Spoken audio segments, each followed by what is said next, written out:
Hey guys, welcome to this next video in my Gallente Alpha Clone fitting videos.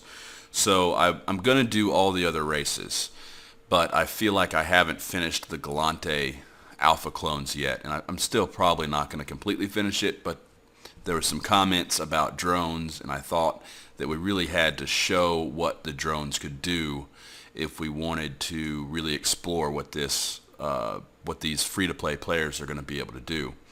So the first one I wanted to look at before we really focused in on drones is the Nosis.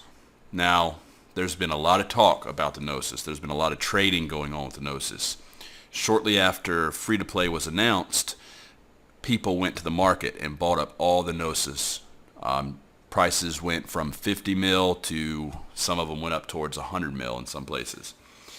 So a few days later, CCP announced that they were going to be doing an event and giving away free Nosises.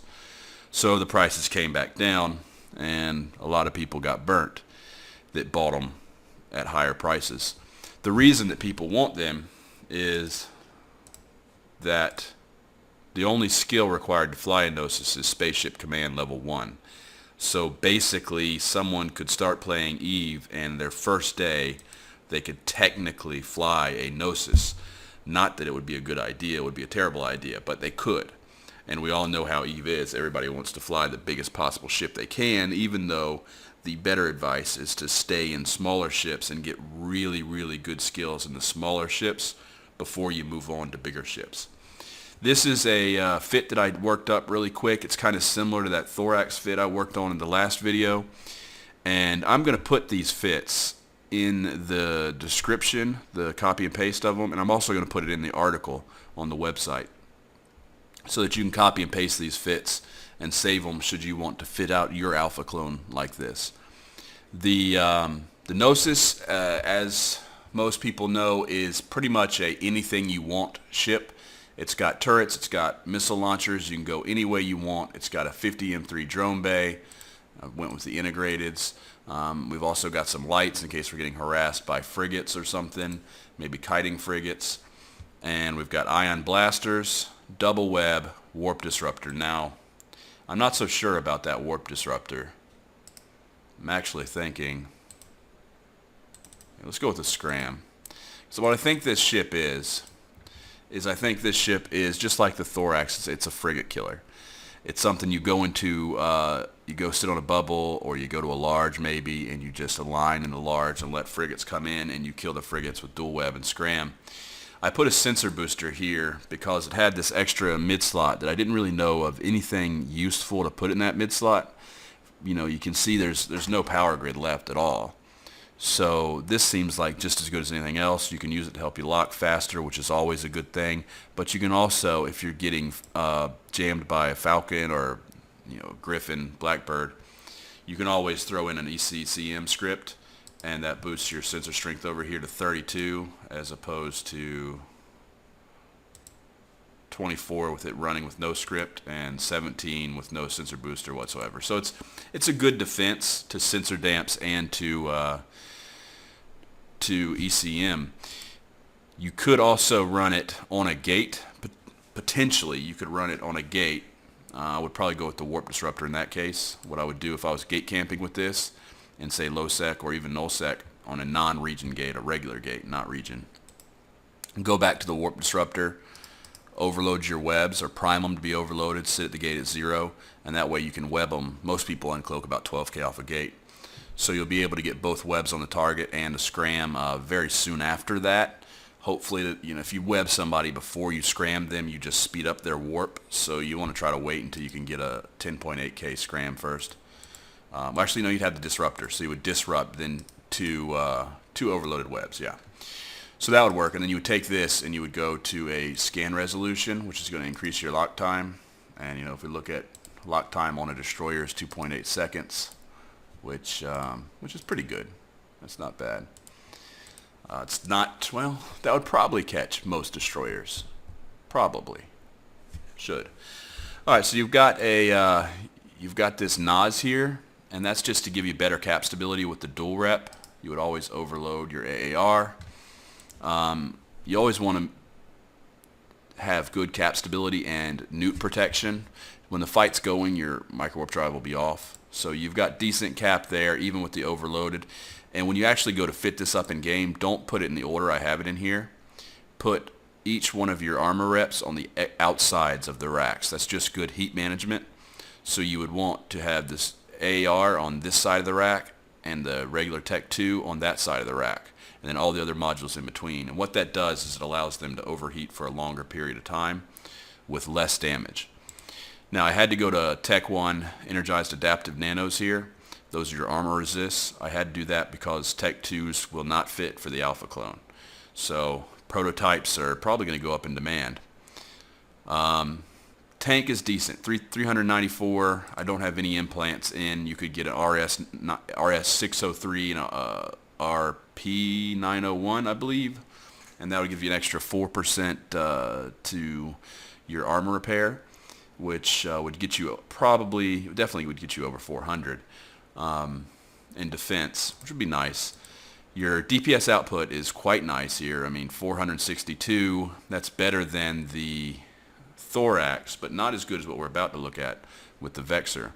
So it's a good ship. You know, one thing to keep in mind here, 30,000 hit points, but you have a rep of 400 DPS rep. If you're gate camping and you're just killing small targets, gate guns do 350 DPS. So you can tank gate guns, but nothing else. All right, let's move this over to the side and do the next one. And I want to do the Vexer before we do the Algos. So let's try to slide this underneath so it doesn't distract us. Alright, so the Vexer I'm kind of impressed with. This is a nice Vexer. This is basically my old shield gank Vexer that I would use for fun sometimes. It's real cheap, and it's got great DPS. Once you get to Tech 2 blasters, Tech 2 drones, and a little bit better skills, the DPS in this thing gets kind of absurd for a cruiser. So it's got great DPS. It's drone based, so most of the DPS you can see right here is drones. Well, actually, no. That's surprising. 218 DPS from drones, 289 from turrets. Very, very interesting. Okay. So we've got 5 hammerheads integrated. You can go to Valkyries if you need explosive or if you need more speed, but really if you need more speed, just go with the warriors, kill some frigates. You've got 75 M3 bandwidth on the Vexer. However, you can't use heavy drones. The heavy drones require the heavy drone skill, and I don't know if I can show you that. Let's just get rid of those for a second. And even like an Ogre 1, you can see heavy drone operation. So that's not going to work. So you can't use all of your bandwidth, which is okay. It's not ideal, it's not optimal, but you're still getting 500 DPS, which is more than the Gnosis. So cruisers out DPSing the battlecruiser. The difference is this battlecruiser, if you were to do a head-up fight, 1 versus 1, this guy's able to tank 400 of your 500 DPS until that AAR runs out, which is going to be about 72 seconds. 30,000 effective hit points versus 24. The Nosis is going to win that fight. It's going to leave him hurting, but the Nosis will win that fight. The only chance you would have to get a good edge against the Gnosis would be to try to stay away from his blasters and let the drones do a little bit of work, because your drones are going to be a little bit better than his. His are 165 DPS versus yours is 218. I got the blasters, nothing special there. I had to go with an overclocking unit to make the CPU work because these damage mods here take a lot of CPU. Tech 2 rigs, but these are pretty cheap. The medium core defense field extender is kind of expensive. I forget how much it is, but if you don't want to have that, you can always go with the Tech 1 instead of the Tech 2 here, and it won't make a big difference. You'll be probably 22,000 instead of 24. So overall, that Vexer is pretty impressive. I like that. That would be good for all the same things. I would even roam with that Vexer. I think that's a very roamable ship right there. To take that, and if you jumped into a gate camp with, say, a Saber, a Svaypool, and a couple interceptors, which I did just last night. Actually, last night it was a Saber, a Svaypool, and 2 or 3 interceptors. And I jumped into that with my Myrmidon last night and was able to kill the Saber, the Svaypool, and one interceptor. The rest of the interceptors were kiting too far, so I had to MJD out of there. And that's another interesting fact, is you can't use MJDs with the free-to-play alpha clone yet. So unless they change that, and remember, all of this is still up in the air because we still have 2 months until this expansion comes out. This is all up in the air for right now. So as far as we know, this is the current state of it. So Vexer looks awesome. I would definitely take a free-to-play clone and go roam with that, and I would just destroy some destroyers and frigates. And because you've got such good anti-tackle with your drones as far as killing off frigates, and because the Vexer gets really nice bonuses to drones, to drone damage. So you can hear it's hit points, damage, and mining yield, which is worthless in our situation. It's a nice ship. I like this. I like that better than the Thorax. So the next one is the destroyer, the Algos. So the Algos is also pretty cool. It's, when you compare it to a lot of the other destroyers out there, it lacks a little bit of firepower for my taste. I would like it to have some more DPS. I think maybe one thing I'm going to try right now is, we can see drone DPS 156. Let's see what happens if I throw in a mag stab instead of a drone damage amp. So let's see, 296. It's always good to experiment. 304. Now the question is, yes, that's more DPS, but would we prefer to have more DPS coming from our very short range blasters that are probably not going to be an optimal most of the time? Or would we prefer it to come from the drone damage amplifier that has drones that have a speed bonus of 25% to micro warp drive speed, which means the drones in the Algos just really haul butt, and just very fast drones that can cover a grid really quick to get target to target. Plus good drone bonuses. I think personally it's better to have a little bit less damage and to have the drones doing that damage, in my opinion. So we've got a, same as the Vexer, it's a shield gank fit, which just works well for these ships. It's not to say this is the only way you can fit an Algos. I also have a kiting Algos that's got railguns. That's viable. It's more of a faction warfare type thing, but you can use it in just kiting fights where maybe you're taking on multiple frigates. It works. So good overall fit. This could work in faction warfare. Probably the best thing about this fit is that it's got 9,000 effective hit points. For a destroyer, that's decent. That's fairly good. I mean, you can see the Vexer's only got 24,000. So this is a ship that's considerably smaller. It's not faster, which is surprising, but a lot more agile. So 6.6 align time instead of 10 seconds. And it's a good ship.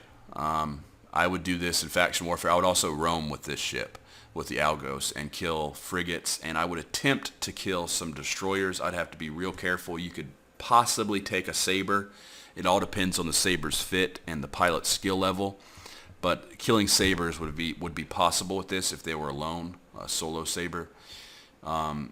Most likely what I would do if I engaged a Saber with this is I would make use of my drone damage as an advantage. So I would try to start the fight by running away from the Saber, get him to chase me, and get my drones on him. And then once my drones had his shield down to about 50%, I would then turn back in and get right up on top of him and overload all my guns. Again, good heat management. You want to always leave an empty slot in the middle so that your guns overload for a little bit longer. You can see here that's a minute 12 is the shortest time. If I put them all together, it's a minute 7. So we get an extra 6 seconds by giving ourselves that empty slot in the middle. We can't put anything in that empty slot. There's no more hard points for turrets or missile launchers. And there's only 3.4 power grid and no CPU. So I just like it like that in a fitting. But when I set up the ship, I would leave a space. So that's it for today's video. Really quick, brief overview of these fits. I think they're all decent fits. You know, for the price of the Gnosis, it's cool to fly a battlecruiser, I know. But my advice to free-to-play is save yourself the money and fly the Vexer instead. It's for the ISK that you're going to pay. This is going to be half the price, if not less, than the Gnosis. Even after insurance, it's going to be half the price, if not less. And this Vexer is about I'd say 70 to 80% as capable as the Gnosis. Not to mention, if you look at the align times, well, actually, wow, that's really surprising. The Nosis has a 5-second align time to a 6. I was going to say the Vexer aligns faster, so you're less likely to get caught if somebody's chasing you, but I would be wrong. So, still, the Vexer is 70 to 80% as good as this Nosis, and it's half the price. So, my advice to a free-to-play player in a Gallente Alpha clone is start with the Tristan, try the Incursus, then go to the Algos, then to the Vexer, and then if you're enjoying the game, PvP and having fun, go ahead and buy yourself one Plex. Just buy yourself just one, or sub for just 1 month, and get out there and make some ISK. And it's really not that difficult to Plex if you really have the time. Now, you got to have time. If you're going to Plex an account, you need to be able to put in at least an hour a day, most days of the week, I would say, to be able to Plex an account, especially as a newer player, because you have limited resources, limited understanding for what the different things in the game are, the different methods. But there's plenty of guides out there to help you with making ISK through exploration, trading, missions, mining if you must, and whatever else you decide to do. So that's it for this video, guys. Tomorrow, probably, I'm going to go ahead, and I'm really curious to see what Caldari can do. So I'm probably going to go Caldari next and see what a Caldari alpha clone can do. And then we're talking Kestrel, Merlin, Corax, maybe the Cormorant. I used to have some cool fits with the Cormorant, and let's see, the Moa could be pretty sweet. An ASB Moa. I don't know if we can use those, and well, I don't have an alpha clone for Caldari ready anyway. Probably can use an ASB, I hope. And so an ASB Moa would be sweet. That would be really cool. Alright, so that's it for today, guys, and I'll see you tomorrow.